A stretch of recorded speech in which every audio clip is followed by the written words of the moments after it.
Hello guys. सो हमने last video में देखा था कि स्प्रिंग क्या होता है, वेब एप्लीकेशन क्या होती है, स्टैंडअलोन एप्लीकेशन क्या होती है एंड डिस्ट्रीब्यूटेड एप्लीकेशन क्या होती है। स्प्रिंग के साथ प्रॉब्लम क्या थी, तो हमें स्प्रिंग बूट को स्टार्ट करना पड़ रहा है। ठीक है, तो आ, बिना टाइम को वेस्ट किए हुए हम देखते हैं कि स्प्रिंग बूट क्या होता है। ठीक है, ओके, सो लेट्स स्टार्ट। तो स्प्रिंग बूट एक एप्लीकेशन डेवलपमेंट फ्रेमवर्क की है, स्प्रिंग की तरह ही, लेकिन स्प्रिंग बूट में कुछ कॉन्फ़िगरेशंस नए ऐड किए हुए हैं। कुछ चीजें जो हम स्प्रिंग में करते थे लेकिन स्प्रिंग बूट में नहीं करनी होती है, रिलेटेड टू कॉन्फ़िगरेशन और समथिंग। ठीक है, तो हम उसको आगे देखेंगे अभी। बट स्प्रिंग बूट भी एक तरह का एप्लीकेशन डेवलपमेंट फ्रेमवर्क ही है। ठीक है, जिसकी हेल्प से हम एंड टू एंड एप्लीकेशन को डेवलप कर सकते हैं। ठीक है, using a Spring Boot we can develop end to end application. Spring Boot के साथ हम स्टैंडअलोन एप्लीकेशन यूज कर सकते हैं, वेब एप्लीकेशन डेवलप कर सकते हैं, डिस्ट्रीब्यूटेड एप्लीकेशन डेवलप कर सकते हैं। ठीक है, स्प्रिंग ये काम हम स्प्रिंग के साथ भी कर सकते हैं, बट स्प्रिंग बूट के साथ हमें कॉन्फ़िगरेशंस नहीं करने होते हैं मैनुअली। हमने लास्ट वीडियो में देखा था कि स्टैंडअलोन एप्लीकेशन क्या होता है, वेब एप्लीकेशन क्या होता है, डिस्ट्रीब्यूटेड एप्लीकेशन क्या होता है। अगर आपने नहीं देखा है तो वो वीडियो पहले देख सकते हैं। ओके, तो एक बार और मैं रिपीट कर देता हूँ कि स्टैंडअलोन एप्लीकेशन क्या होता है। वो एप्लीकेशन जो कि स्पेसिफिक आपके सिस्टम के लिए चलता है। ठीक है, टेक एन एग्जांपल, आप कोई एप्लीकेशन चलाते हैं, पावर पॉइंट चला रहे हैं आप, या फिर आप नोटपैड चला रहे हैं, ये कोई सी भी एप्लीकेशन जो स्पेसिफिक आपके सिस्टम में चलती है। ठीक है, उसको हम स्टैंडअलोन एप्लीकेशन कहते हैं। मैं सिंपल लैंग्वेज में समझा रहा हूँ। ओके, वेब एप्लीकेशन क्या होती है? Web application which runs over the internet. जो एप्लीकेशन इंटरनेट पे चलती है उसको हम वेब एप्लीकेशन कहते हैं। ठीक है, डिस्ट्रीब्यूटेड एप्लीकेशन क्या होती है? वो एप्लीकेशन जो कि बिजनेस टू बिजनेस कम्युनिकेशन के लिए काम आती है। ठीक है, जैसे कि आईआरसीटीसी पेटीएम के लिए कम्युनिकेट करती है, पासपोर्ट एप्लीकेशन आधार के लिए चेक करती है। तो ये क्या हो गया? डिस्ट्रीब्यूटेड एप्लीकेशन हो गया। ओके, जैसे कि कोई हम शॉपिंग करने जाते हैं अमेजोन पे, तो हम जब पेमेंट करते हैं तो वो पेमेंट गेटवे के साथ कम्युनिकेशन करती है, उनको हम डिस्ट्रीब्यूटेड एप्लीकेशन कहते हैं। ठीक है, okay, so if we develop application using a Spring Boot, then we no need to take care of configuration because of Spring Boot came up with auto configuration। जो कि हमने अभी जस्ट बात की थी कि हमें Spring Boot के अंदर कॉन्फ़िगरेशन करने की जरूरत नहीं है अगर हम कोई एप्लीकेशन Spring Boot से डेवलप करते हैं तो, क्योंकि Spring Boot के अंदर ऑटो कॉन्फ़िगरेशन की फंक्शनलिटी है which automatically take care of the configuration. ठीक है, इसीलिए हम Spring Boot को स्प्रिंग बूट मार्केट में ट्रेंड पे भी है, जिसके लिए हमें कॉन्फ़िगरेशन करने की ज्यादा जरूरत नहीं है एंड हमें ज्यादा चीजें मैनुअली नहीं करनी होती है स्प्रिंग बूट के अंदर, अगर हम स्प्रिंग के साथ कंपेयर करें तो। ओके, ठीक है, अब when we develop application using Spring Boot, क्या क्या जब हम एप्लीकेशन को डेवलप करते हैं यूजिंग स्प्रिंग बूट तो क्या क्या होता है? सबसे पहले तो ये ऑटोमेटिकली ना डिस्पैचर सर्वलेट को as a front controller configure कर देता है। अब ये डिस्पैचर सर्वलेट क्या होता है, फ्रंट कंट्रोलर क्या होता है, हम सिंपल लैंग्वेज में अभी समझ लेते हैं, बट जब हम कोड लेवल पे जाएंगे तो और अच्छे से समझेंगे। जब कोई रिक्वेस्ट हम क्लाइंट की तरफ से सर्वर को सेंड करते हैं, ठीक है, तो वो सबसे पहले डिस्पैचर सर्वलेट को जाती है। टेक एन एग्जांपल, हमने कोई एपीआई बनाई है, ठीक है, हेलो वर्ल्ड एपीआई है हमारी। अगर हम एपीआई को क्लाइंट की तरफ से, client is nothing but a postman, client might be your Chrome, client can be a UI. ठीक है, तो जब हम कोई रिक्वेस्ट क्लाइंट की तरफ से सेंड करते हैं तो वो सबसे पहले डिस्पैचर सर्वलेट को हिट करती है। ठीक है, तो उसका कॉन्फ़िगरेशन के लिए ऑटोमेटिकली स्प्रिंग बूट उसको कॉन्फ़िगर कर लेता है। इसके लिए हम नेक्स्ट वीडियो में और समझेंगे डिस्पैचर सर्वलेट क्या होता है। ठीक है, पर अभी के लिए बेसिक अंडरस्टैंडिंग के लिए सबसे पहले जो एंड पॉइंट हिट होता है वो डिस्पैचर सर्वलेट को कॉल होता है। उसके बाद it it will configure a view resolver to resolve a particular view files। Take an example, आप MVC आर्किटेक्चर में जाते हैं, मॉडल व्यू कंट्रोलर में, तो उसमें क्या होता है कि हम JSP फाइल यूज करते हैं या थाइमली फाइल यूज करते हैं। ठीक है, जब JSP फाइल यूज करते हैं तो इसमें क्या होता है कि जावा उसके कोड हम JSP के अंदर लिख सकते हैं और उसको हम डायनेमिकली शो करा सकते हैं। ठीक है, तो वो ऑटोमेटिकली रिजॉल्वर भी स्प्रिंग बूट ऑटोमेटिकली उसको कॉन्फ़िगर कर लेता है अगर हम स्प्रिंग बूट यूज करते हैं तो। उसके बाद it will provide a default server also to run your application. अगर आपने कोई एप्लीकेशन बनाई है तो आपको डिफॉल्ट सर्वर ये प्रोवाइड करता है as a Tomcat, as a default server. आपको मैनुअली ऐड करने की जरूरत नहीं होती है। ठीक है, इसलिए हम स्प्रिंग बूट को ज्यादा इजी वे में एप्लीकेशन को डेवलप कर सकते हैं with help of spring boot. ठीक है, ओके, ऑलराइट। सो अब हम देखते हैं कि स्प्रिंग बूट के एडवांटेजेस क्या क्या है। ठीक है, तो एक तो सबसे बड़ा एडवांटेज ये है कि स्टार्टर फॉर्म्स। ठीक है, स्टार्टर फॉर्म को हम अभी डिटेल में समझेंगे इसी वीडियो में, लेकिन स्टार्टर फॉर्म क्या होता है, जब आप कोई एप्लीकेशन को डेवलप करते हैं और आपको पता है कि कौन सी एप्लीकेशन किस स्पेसिफिक पर्सपेक्टिव के लिए हम डेवलप कर रहे हैं, तो उसकी हम जब डिपेंडेंसी को ऐड करते हैं या तो pom.xml में या फिर build.gradle में, तो ऑटोमेटिकली उस पर्टिकुलर डिपेंडेंसी के लिए जो जो उसको रिक्वायर्ड है वो ऑटोमेटिकली जार डाउनलोड कर लेता है with the help of starter form. ठीक है, जब हम डिपेंडेंसी को ऐड करते हैं तब। ऑटो कॉन्फ़िगरेशन, जब हम उस स्पेसिफिक डिपेंडेंसी को जब हम pom.xml में या build.gradle में यूज करते हैं तो वो ऑटोमेटिकली कॉन्फ़िगर कर देता है उन पर्टिकुलर जार्स को एंड ऑटोमेटिकली डाउनलोड कर लेता है जो जो उसको रिक्वायर्ड है उसको।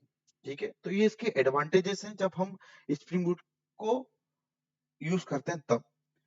Spring boot embedded server provide करता है। स्प्रिंग बूट जब जब हम स्प्रिंग बूट की हेल्प से एप्लीकेशन को डेवलप करते हैं तो टॉमकेट एम्बेडेड सर्वर साथ में आता है इसके, जब हम वेब की डिपेंडेंसी को ऐड करते हैं तब। ठीक है, वो हम प्रैक्टिकल देखेंगे समझेंगे, बट अभी के लिए जस्ट अंडरस्टैंडिंग के लिए कि एम्बेडेड सर्वर डिफॉल्ट आता है, ये इसका एडवांटेज है। एक्चुएटर, एक्चुएटर क्या होता है, ये एक प्रोडक्शन रेडी फीचर है। टेक एन एग्जांपल कि आपने कोई एप्लीकेशन को डेवलप किया। ठीक है, अब उसको आपने कहीं सर्वर पे रन किया, आप उसको चेक करना चाहते हैं कि मेरी एप्लीकेशन अप है या नहीं है, मेरी एप्लीकेशन की स्पेसिफिक हेल्थ कैसी है, मेरी पर्टिकुलर एप्लीकेशन के कितने बीन्स क्रिएट हुए हैं, तो ये सब चीजें एक्चुएटर के अंदर हम चेक कर सकते हैं। ठीक है, अभी हम इनको वन बाय वन डिटेल में भी देखते हैं कि स्टार्टर फॉर्म क्या होता है। ओके, तो स्टार्टर फॉर्म क्या होता है, it is used to reduce a Maven configuration in pom.xml file. हम अगर मेवन यूज कर रहे हैं तो pom.xml, अगर हम ग्रेडल यूज कर रहे हैं तो build.gradle। ठीक है, जो कि हमारे कॉन्फ़िगरेशन को रिड्यूस करता है। Spring boot provides multiple starter forms which is like, एक तो स्प्रिंग बूट स्टार्टर होता है जो कि स्टैंड अलोन एप्लीकेशन के लिए यूज होता है। हमने पिछले वीडियो में बात की थी स्टैंड अलोन एप्लीकेशन क्या होता है। ओके, उसके बाद अगर हम spring Boot starter web use करते हैं तो ये डिपेंडेंसी स्पेसिफिकली या तो वेब एप्लीकेशन के लिए यूज होती है या फिर डिस्ट्रीब्यूटेड एप्लीकेशन के लिए यूज होती है। ठीक है, जब आपको या तो वेब एप्लीकेशन बनाना है या फिर डिस्ट्रीब्यूटेड एप्लीकेशन बनाना है, उसके लिए आप ये वाली डिपेंडेंसी को ऐड करते हैं pom.xml फाइल में या फिर build.gradle की फाइल में। ठीक है, उसके बाद अगर आपको कोई परसिस्टेंट लेयर से कोई कम्युनिकेशन करना है, परसिस्टेंट लेयर का मतलब है डेटाबेस के साथ अगर कोई कम्युनिकेशन करना है आपको, तो उसके लिए हम spring Boot starter data JP use करते हैं। ठीक है, उसकी हेल्प से हम इजीली हमारी एप्लीकेशन से हम डेटाबेस के साथ कम्युनिकेशन कर सकते हैं। ओके, ठीक है, उसके बाद अगर आपको कोई मेल से रिलेटेड कुछ डेवलप करना है, टेक एग्जांपल आपको कुछ मेल सेंड करना है आपके प्रोग्राम में, तो आप उसके लिए Spring Boot starter mail send कर सकते हैं, मतलब pom.xml में ऐड कर सकते हैं, वो उससे रिलेटेड सब पर्टिकुलर जार्स डाउनलोड कर लेगा। ऑटोमेटिकली आपके कॉन्फ़िगरेशन करने की जरूरत नहीं है, आपको बस 2 लाइन ऐड करनी है, automatically it take care of everything. उसके बाद फिर स्प्रिंग बूट स्टार्टर टेस्ट, जो कि जब आप वेब को या किसी भी डिपेंडेंसी को जब आप बना मतलब ऐड करते हैं तो automatically test dependency automatically add हो जाती है, which is for unit testing purpose. जब हम यूनिट में या मोकेटो में जब हम टेस्ट केस लिखते हैं तो ऑटोमेटिकली ये कॉन्फ़िगर हो जाता है और हम इसकी हेल्प से हम टेस्ट केस लिख सकते हैं इन स्प्रिंग बूट। ठीक है, ओके, तो स्टार्टर फॉर्म क्या है, अगर सिंपल लैंग्वेज में बात करें तो स्टार्टर फॉर्म्स जहां पे हम डिपेंडेंसी को ऐड करते हैं और एंड ऑटोमेटिकली ये कॉन्फ़िगरेशन को कर देता है। हमें करने की कोई जरूरत नहीं होती है। ठीक है, ऑलराइट। अब हम चेक करते हैं ऑटो कॉन्फ़िगरेशन क्या होता है। ठीक है, तो ऑटो कॉन्फ़िगरेशन का काम क्या है? So it aims to reduce the amount of boilerplate code and manual configuration that developers needs to do it. ठीक है, जब डेवलपर को कुछ मैनुअल कॉन्फ़िगरेशन या बॉयलर प्लेट कोड को नहीं लिखना पड़ता है with the help of auto configuration, मतलब ये रिड्यूस कर देता है। कोई चीज अगर हम मैनुअली कॉन्फ़िगर कर रहे हैं, वो चीज ऑटो कॉन्फ़िगरेशन की हेल्प से हमें नहीं करना होती है, which is a advantage of spring boot, जो कि हमें मैनुअली नहीं करना है। ओके, उसके बाद it does the automatically configure based on the dependency in your project.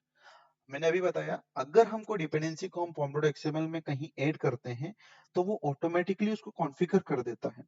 Automatically configuration करने का मतलब है, आपने कोई एप्लीकेशन डेटाबेस की एप्लीकेशन को ऐड किया है, ठीक है, सॉरी डेटाबेस की डिपेंडेंसी को ऐड किया है, तो उस डिपेंडेंसी के रिलेटेड जो जो उसको जरूरत पड़ेगी, वो हर चार को ऐड कर लेता है automatically, which is a auto configuration advantage for spring boot. ठीक है, ओके।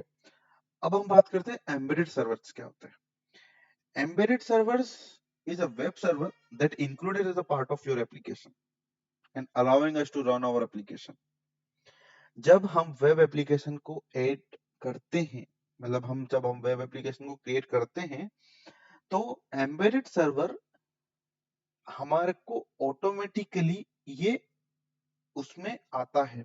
ठीक है, ऑटोमेटिकली इन द सेंस, जब हम वेब एप्लीकेशन की डिपेंडेंसी को ऐड करते हैं, तो टॉमकैट की डिपेंडेंसी ऑटोमेटिक आ जाती है उसमें, वो हमें मैनुअली ऐड करने की जरूरत नहीं है, क्योंकि उसको पता है कि अगर आपने वेब की डिपेंडेंसी को ऐड की है, या तो आप वेब की एप्लीकेशन डेवलप करना चाहते हैं, या फिर आप डिस्ट्रीब्यूटेड एप्लीकेशन को डेवलप करना चाहते हैं।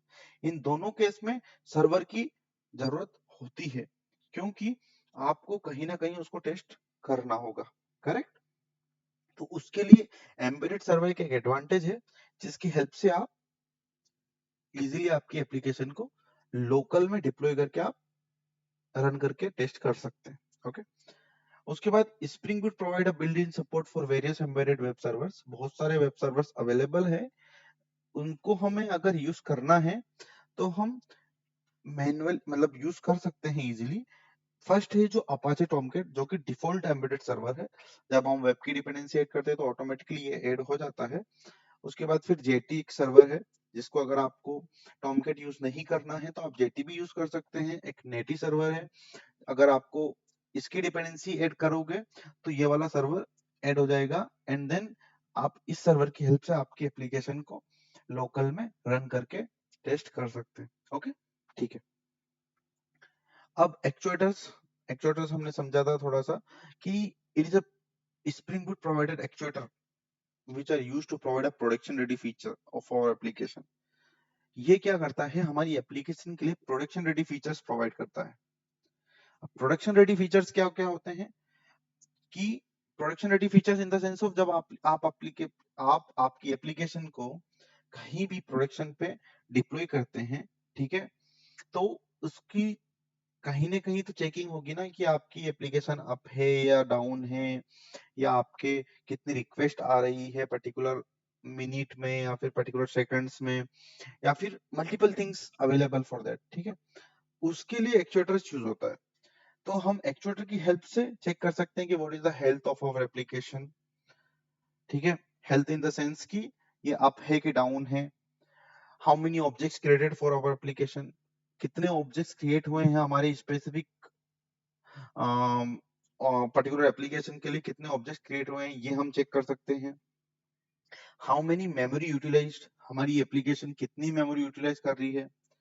उसके बाद how many classes are loaded, जब हम प्रोजेक्ट को हम डालते हैं, हमारी एप्लीकेशन को डालते हैं, तो हम देख सकते हैं कि how many classes are loaded at the time, and how many threads are running, कितने थ्रेड्स रन हो रहे हैं एट अ टाइम। तो ये हम एक्चुएटर की हेल्प से हम ये इजीली चेक कर सकते हैं which is a production ready feature. मतलब ये चीज हम कहीं ना कहीं डिप्लॉय करेंगे फिर चेक करेंगे। इससे अच्छा है कि हमको स्प्रिंग बूट ने एक एडवांटेज प्रोवाइड किया है, विच इज एक्चुएटर। एक्चुएटर की हेल्प से हम इजीली एप्लीकेशन को चेक कर सकते हैं which is a production ready feature. ठीक है, तो हमने इस वीडियो में भी देखा कि स्प्रिंग बूट क्या होता है, ठीक है, और स्प्रिंग बूट के एडवांटेजेस क्या क्या होते हैं। Okay, so thank you guys, thank you for watching this video.